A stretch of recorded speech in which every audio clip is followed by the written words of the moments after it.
At Moe's, our honestly awesome food is truly groundbreaking. Come in today for a burrito bowl freshly made just for you.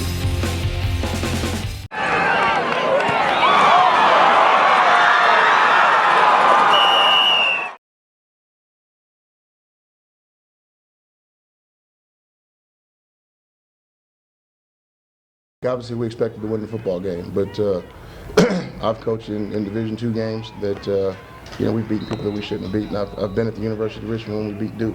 I've been at Tennessee when we lost to Wyoming. So I've been on every possible side of this game. When you play games like this, you play the teams on the field. It doesn't really matter whether they're Division II or Division III or BCS. It's one of those things that if you get penalties, if you drop balls, if you don't cover people and you give up big plays, it's going to be a tough ball game against anybody.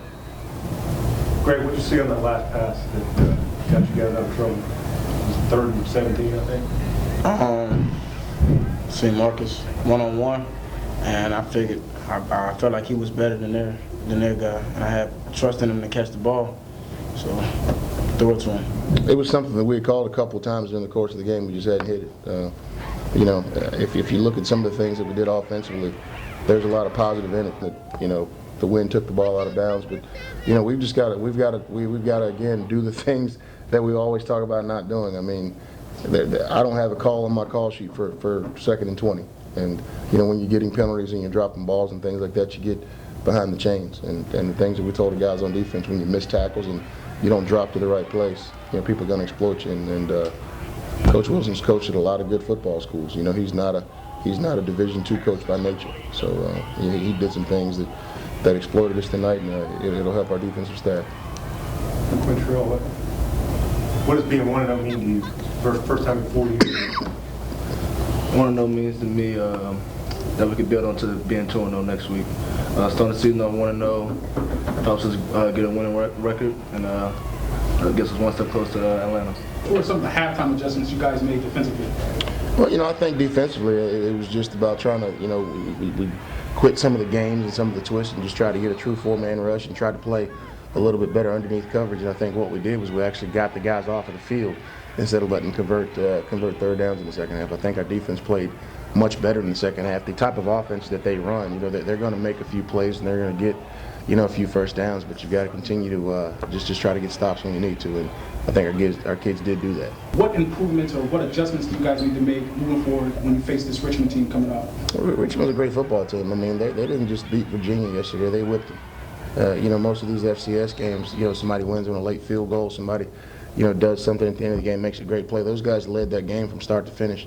And, Coach Rocco and I come from, the same coaching tree. We both worked under Coach Gross, so his kids are blue collar. Our kids are blue collar, so we're going to have to go in there and be able to stop the run. And we're going to have to be able to move the ball on offense. It'll be a great football game. It'll be a great atmosphere.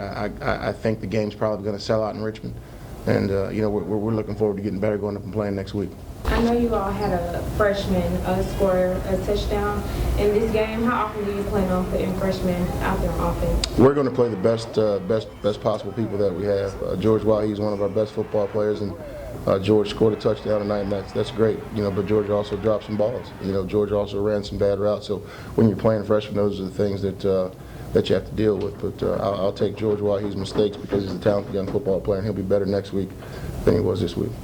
Well, if you could talk about the play where you and Terrell kind of met at the quarterback there and forced the fumble, kind of what you saw in that play late in the fourth quarter. I mean, it was a stunt play, and I see that the guard didn't see me too much, so I felt it was an opportunity to reach out as far as I could, try to make a play, and he met me there halfway. So I made a big play. I know it's early on in the season, but what's your guys' mentality and ultimate goal? Our ultimate goal is to win every week. I just told our kids just now we didn't play as well as we thought we played. We're not sad. We just won a football game. Our mentality is to get ready for the next opponent and try to win every week. We're a tough, resilient bunch, and we'll go back and figure out what we did right and what we did wrong, and we'll be better next week than we were this week. I have confidence in my team, and I had confidence that we get a stop, and I had confidence that we convert. Marcus Taylor is a kid that's made plays. First all training camp, he made plays tonight. Greg's done the same. We protected it the right way, and we you have to match up with Warner, and it's a great throw, great catch, and great protection by the offensive line, and things like that seal the game. That's something I don't think we could have done a year ago. Hankerson, can you just talk about your role on the team?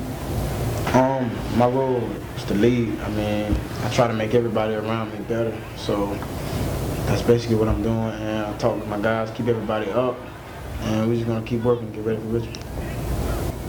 Any of the players, how different was it playing on Sunday? It wasn't too much difference. Coach teaches us to go against adversity and make adjustments. So it was just another day pushed back. I mean, we still prepared. Everybody was still on task, and we really want. I'm pretty sure a lot of us trying to get used to playing on Sundays anyway. So it was just another adversity we had to go to and adjust to it. Does it worry you guys that you got one fewer day to prep for Richmond? No, I mean, we really don't have one fewer day. The only thing we're going to do is just move on. You know, the thing that we would do on a normal Sunday was we kind of put this game to bed. So, you know, we'll put this one to bed tonight and, you know, figure out what would, you know, there's some things that we can fix. But, you know, Richmond plays a totally different style of offense than these guys play. You know, Richmond's going to line up and try to run the ball down our throat. So we'll come back tomorrow morning and we'll start on Richmond.